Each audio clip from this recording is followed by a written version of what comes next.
Assalamualaikum warahmatullahi wabarakatuh. Selamat pagi. Eh, saya Ahmad Mubarok sebagai guru dari mata pelajaran simulasi dan komunikasi digital di SMK Al-Hikmah, terutama di kelas 1 ya. Pada dasarnya simulasi dan komunikasi digital ini sudah sering kita kenal di mata pelajaran sebelumnya, yaitu ada TIK atau mungkin yang di SMK itu dulu yang namanya KKPI. Sekarang hanya berganti istilah saja ya, namanya berganti menjadi simulasi dan komunikasi digital. Ya. Selanjutnya ya ini simulasi dan komunikasi digital yang akan kita pelajari dalam 1 tahun ini nanti ya. Yang pertama ada di semester 1 ya, semester gasal ya. Di semester gasal ini nanti kita akan mempelajari 7 pokok bahasan, dan di semester 2 juga 7 pokok bahasan ya. Yang pertama ada logika dan algoritma, kemudian peta mindai ya, kemudian Microsoft Office Word, Microsoft Office Excel, Microsoft PowerPoint, dan ini nanti praktek dari presentasi dari pembuatan Microsoft PowerPoint. Kemudian yang terakhir adalah e-book.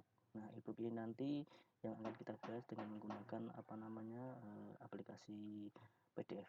Kemudian di semester yang kedua, ini kita akan mempelajari yang namanya yang pertama kewargaan digital ya. Kemudian search engine, sinkron dan asinkron jaringan, kemudian software daring. Nah, sebenarnya software daring ini masuk dalam mata pelajaran, masuk dalam pembahasan nanti di semester 2, tapi saat ini kita sudah mulai melaksanakan yang namanya pembelajaran daring. Jadi prakteknya kita praktek hari ini, meskipun materinya nanti akan diberikan pada semester yang kedua. Kemudian praproduksi video, yaitu mulai dari perencanaan, kemudian analisis video sampai ke tahap evaluasi, sampai ke tahap pembuatan video sampai jadi finishing. Ya, yang pertama logika dan algoritma komputer.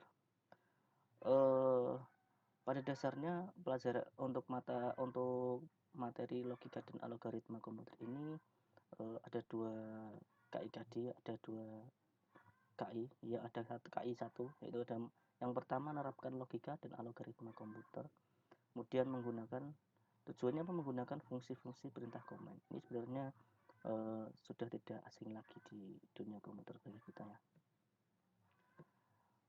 Kemudian pengertian dasar. Kira-kira logika itu apa sih? Nah, pengertian dasar logika adalah logika itu pertama kali dikenalkan oleh Aristoteles pada tahun 380,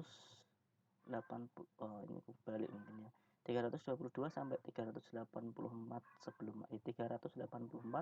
sampai 322 sebelum Masehi ya. Jadi lama sekali ya kan.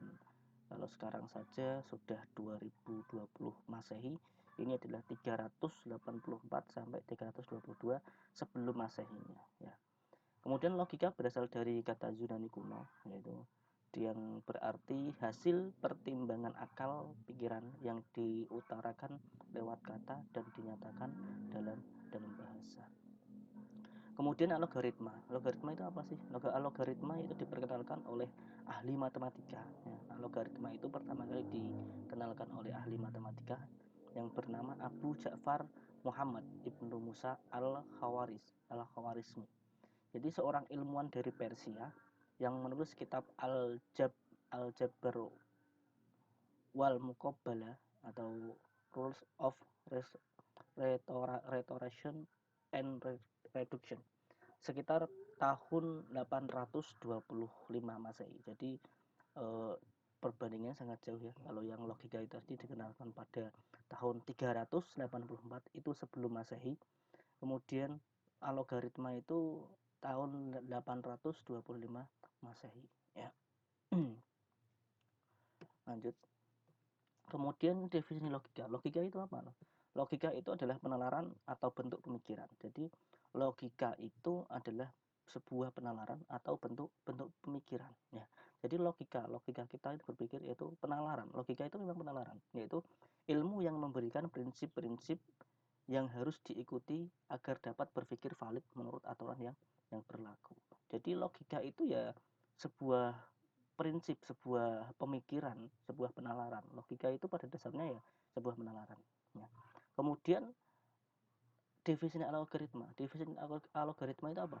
Langkah-langkah yang dilakukan agar solusi masalah dapat diperoleh. Yaitu kalau logika itu adalah sebuah penalaran atau pemikiran, kalau algoritma itu adalah langkah-langkah untuk menyelesaikannya sebenarnya ya. Yang kedua, suatu prosedur yang merupakan urutan langkah-langkah yang berintegrasi ini tadi ya. Jadi langkah-langkah yang dilakukan yaitu langkah yang dilakukan untuk mendapatkan sebuah solusi.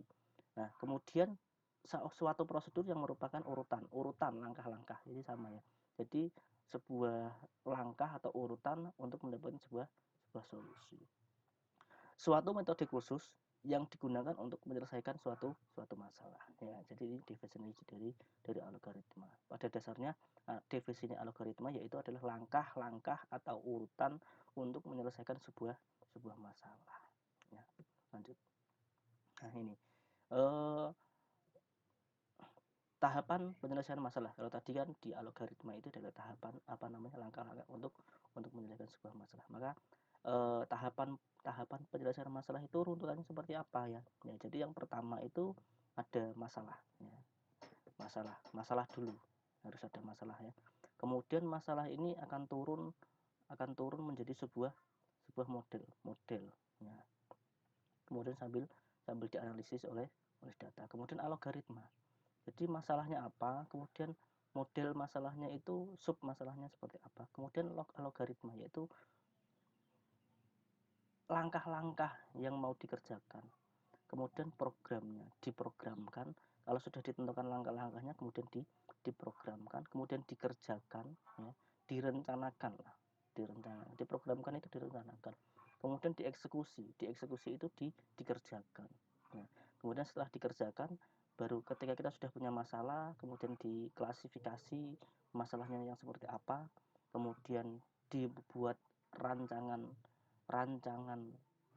tahap penyelesaian masalahnya, kemudian diprogramkan atau direncanakan, kemudian setelah direncanakan dieksekusi, kemudian setelah dieksekusi akan muncul sebuah hasil ini solusi. Nah, kemudian dari langkah-langkah ini tadi harus dianalisis dengan berdasarkan data ya. Dianalisis berdasarkan data. Ketika sebuah masalah sampai di tahap model algoritma, kita sudah menyusun sebuah langkah-langkahnya tapi tidak pernah dieksekusi, tidak pernah direncanakan, ya tidak akan mendapatkan sebuah hasil ya. Jadi runtutan ini harus sampai akhir. Kemudian kriteria pemilihan algoritma ya. Yang pertama ada output ya. Jadi pemilihan algoritma, kalau algoritma tadi kan sebuah langkah-langkah, ada output itu hasil ya. Jadi yang namanya sebuah langkah untuk penyelesaian sebuah masalah ya harus ada outputnya, harus ada hasilnya. Kemudian efektivitas dan efisiensi. Jadi menyusun sebuah langkah-langkah itu jangan bertele-tele. Jadi yang paling efektif, yang paling berguna dan efisien dan paling to the point ya, jangan bertele-tele. Kemudian jumlahnya berhingga ini ada langkah jumlahnya ya. Ada jumlah langkah-langkahnya, kemudian tidak ada langkah-langkahnya terus. Kalau tak terhingga ya tidak akan pernah mendapatkan solusi. Jadi ada jumlahnya, ada batasannya ya. Kemudian berakhir ya, pasti kalau ingin mendapat sebuah hasil ya harus ada hasil akhirnya. Jadi langkah-langkahnya harus ada akhirnya ya. Kemudian terstruktur itu tadi sesuai dengan urutan ya.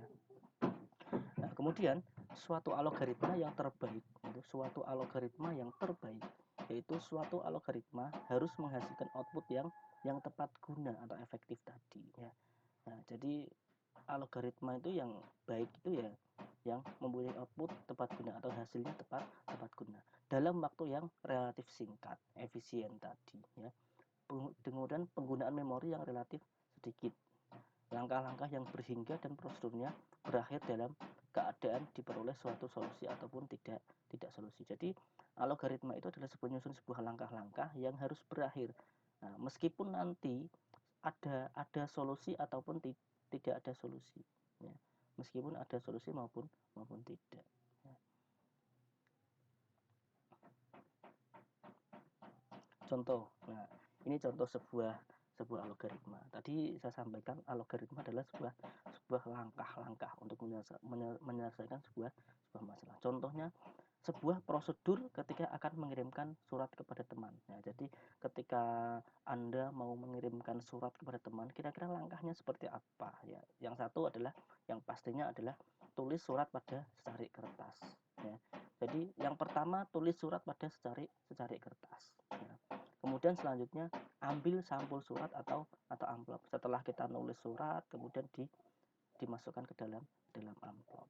Kemudian ya tadi ambil sampul surat atau amplop, kemudian dimasukkan surat tersebut dimasukkan ke dalam amplop.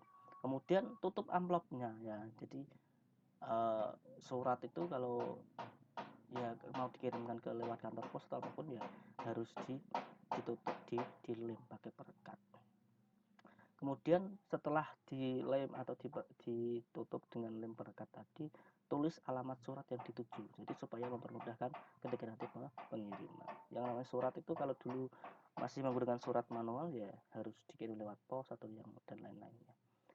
Kemudian jika tidak ingat, lebih dulu ambil buku alamat, cari alamat yang dituju. Jadi intinya adalah surat itu tadi harus dituliskan alamat ditujukan kepada siapa yang mau dituju.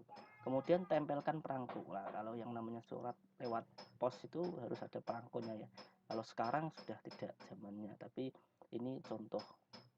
Kemudian bawa surat ke kantor pos untuk diserahkan kepada pegawai pos ya. Ini. Jadi langkah-langkahnya. Jadi langkah-langkah mengirimkan sebuah surat kepada teman. Ini langkah-langkahnya. Jadi algoritma itu adalah sebuah langkah-langkah.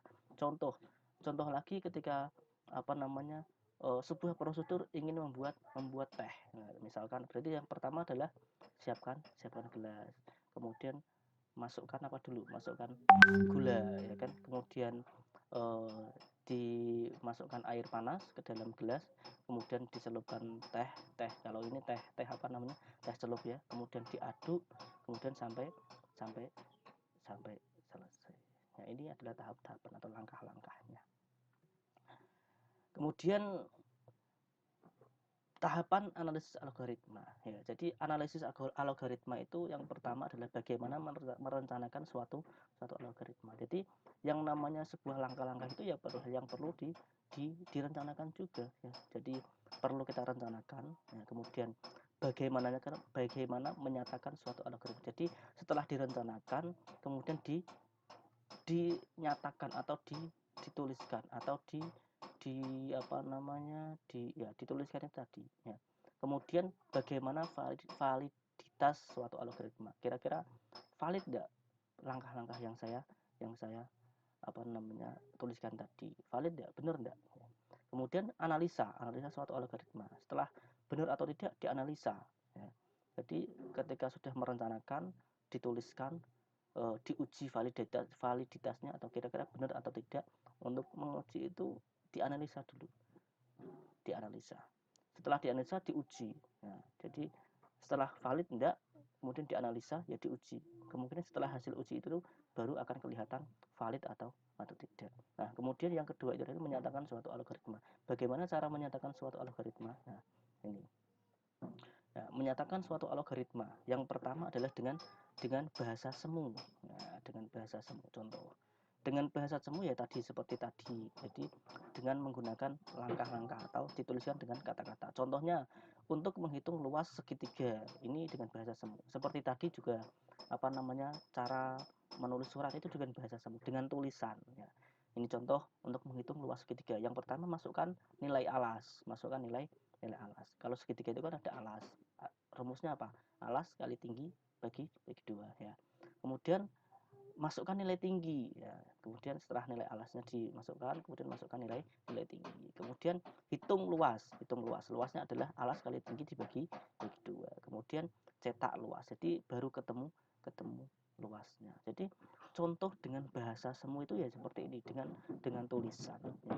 Kemudian yang kedua dengan diagram alur flowchart ya, yaitu dengan diagram alur flowchart. Kira-kira diagram alur flowchart seperti apa ya? Ini adalah diagram alur flowchart. Ini diagram flowchart. Yang pertama, yang namanya sebuah diagram alur itu harus ada start dan ada stop ya. Jadi yang namanya diagram flowchart, apapun diagram flowchart dengan suatu langkah apapun harus diawali dengan mulai dan berhenti ya. Maka di sini yang pertama adalah mulai dulu, yaitu start. Nah, ini nanti untuk diagram flowchartnya bentuknya seperti, kenapa bentuknya seperti ini nanti kita bahas setelah ini ya. Yang pertama start, yang pasti mulai dulu. Kalau tidak dimulai ya tidak akan berakhir ya. Kalau dengan menggunakan diagram flowchart harus ada diawali dengan start dan stop ya. Mulai start. Kemudian tadi itu adalah masukkan alas. Ini progres, masukkan alas. Kemudian muncul lagi di bawahnya lagi adalah masukkan tinggi. Nah, kemudian yang ketiga hitung alas. Alas luasnya berapa? Luasnya alas kali tinggi bagi 2 ya. Kemudian baru muncul hasil. Nah, ini diagram flowchart. Kemudian harus setelah muncul hasilnya di stop atau berhenti. Jadi sebuah algoritma itu adalah sebuah langkah-langkah. Kalau dengan tulisan ini namanya dengan bahasa semu. Kalau dengan diagram flowchart adalah bentuknya seperti ini. Harus diawali dengan start dan diakhiri dengan stop. Itu harus. Ya. Nah, saya kira sudah selesai ya. Nanti untuk pembahasan selanjutnya kita ketemu di pertemuan yang selanjutnya. Mohon maaf atas segala kekurangan. Jika ada sebuah kekurang pahaman nanti bisa lewat komunikasi lewat WhatsApp atau mungkin email, nanti bisa ditanyakan atau mungkin via grup yang lain ya. Sekian, terima kasih. Assalamualaikum warahmatullahi wabarakatuh.